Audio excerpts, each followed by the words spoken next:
Venezuela அதிபர் Nicolas Maduro இவரை கடந்த ஜனவரி 4ஆம் தேதி இரவு கைது பண்ணி அவரையும் அவருடைய மனைவியும் ஒரு குடும்பத்தாரையும் கைது பண்ணி அதுவும் அடித்து துன்புறுத்தி அவங்க முகத்தெல்லாம் பார்க்கும்போது பயங்கர காயம் கைது பண்ணுறாங்க. உலகமே பதட்டத்தோடையும் ஒரு பயத்தோடையும் அச்சத்தோடையும் பார்க்குறாங்க. என்னடா ஒரு அதிபர் மனைவியும் அடித்து கைது பண்ணியிருக்காங்க.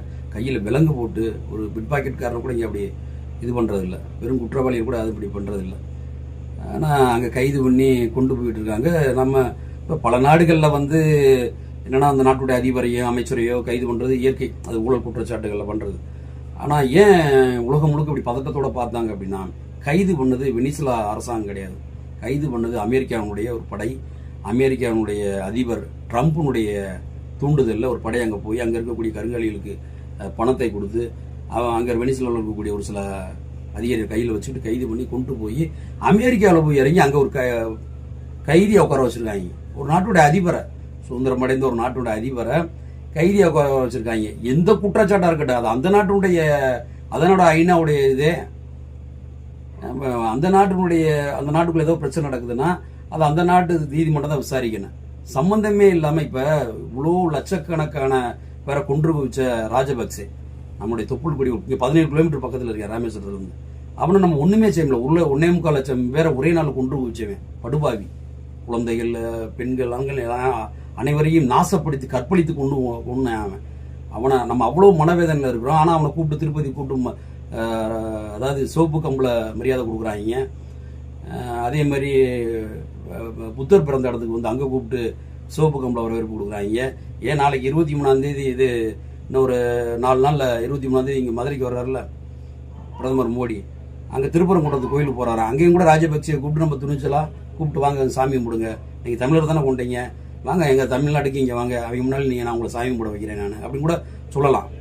ஆனால் அப்படி போட்ட அவனை அவ்வளோ சுதந்திரமாக 1.25 லட்சம் பேரை கொண்டு அவன் நம்ம சுதந்திரமாக இருக்கான். ஒரு சுதந்திரமடைந்த ஒரு நாட்டில் அது என்ன குற்றச்சாட்டு சொல்கிறாங்க அப்படின்னா, போதைப் பொருள் கடத்தினாரு அப்படின்னு சொல்லி. அவருக்கு போதைப் பொருள் கடத்த வேண்டிய அவசியம் என்ன இருக்குது? இந்த நாடே எண்ணெய் வளத்தில் அவ்வளோ மிகுதியான வருமானத்தில் இருக்காங்க. உலகம் முழுக்க அவங்க எண்ணெய் வளத்தை ஏற்றுமதி பண்ணிக்கிட்டு இருக்காங்க, ஏற்றுமதி பண்ணிக்கிட்டு இருக்காங்க. அவ்வளோ செல்வம் குடிக்க ஒரு நாடாக இருக்குது. அதுதான் ட்ரம்புக்கு கண்ணை உறுத்துது.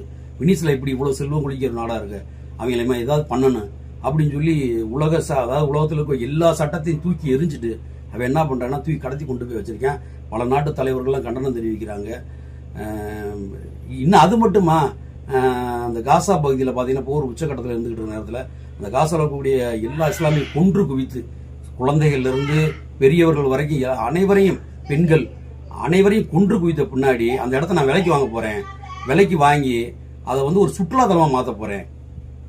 அதாவது நிறைய கேளிக்கை விடுதிகளோடு இருந்து அங்கே மிகப்பெரிய பணக்காரர்களாக தங்கக்கூடிய ஒரு இடமா அதை மாற்ற போகிறேன், அதற்காக தான் அங்கே அழிப்பு நடந்துகிட்டு இருக்குன்னு வெளிப்படையாக தன்னுடைய ட்விட்டர் பக்கத்தில் ஒரு ஏஐ வீடியோ விட்டான் தான் அந்த ட்ரம்ப், கேவலமான அந்த மனநோயாளி.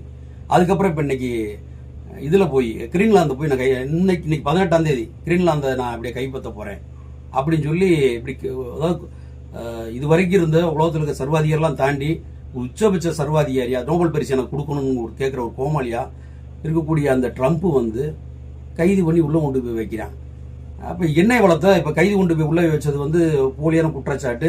இந்த எண்ணெய் வளத்தை கைப்பற்றி இப்போ என்ன சொல்கிறேன் அப்படின்னா, உலக நாடுகளில் இருக்கக்கூடிய வேறு முதலாளிகள் வாங்க இங்கே இருக்கக்கூடிய எண்ணெய் கிணறுகள் நான் ஏல விட போகிறேன் அப்படின்னு சொல்லி 2 நாளைக்கு மேலே அறிக்கை விட்டுருக்கேன்.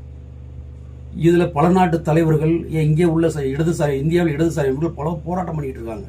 ஆனால் எந்த ரியாக்ஷனுமே மோடிட்ட கிடையாது. இங்கே இருக்கக்கூடிய சங் பரிவார அமைப்புகள்லாம் இங்கே போராட்டம் பண்ணக்கூடிய நம்மளுடைய இடதுசாரி அமைப்புகள் வெனிசுலா அதிபருக்கு ஆதரவாக இந்தியாவிலையும் தமிழ்நாட்டிலையும் போராட்டம் நடத்தினவர்களை கிண்டலும் கேலியாக பேசுகிறாங்க. ட்ரம்ப் செஞ்ச சரிதாண்டாது, அவன் சர்வதேச குற்றவாளி. யார்? வெனிசுலா அதிபர் சர்வதேச குற்றவாளியா? ஒரு நாள்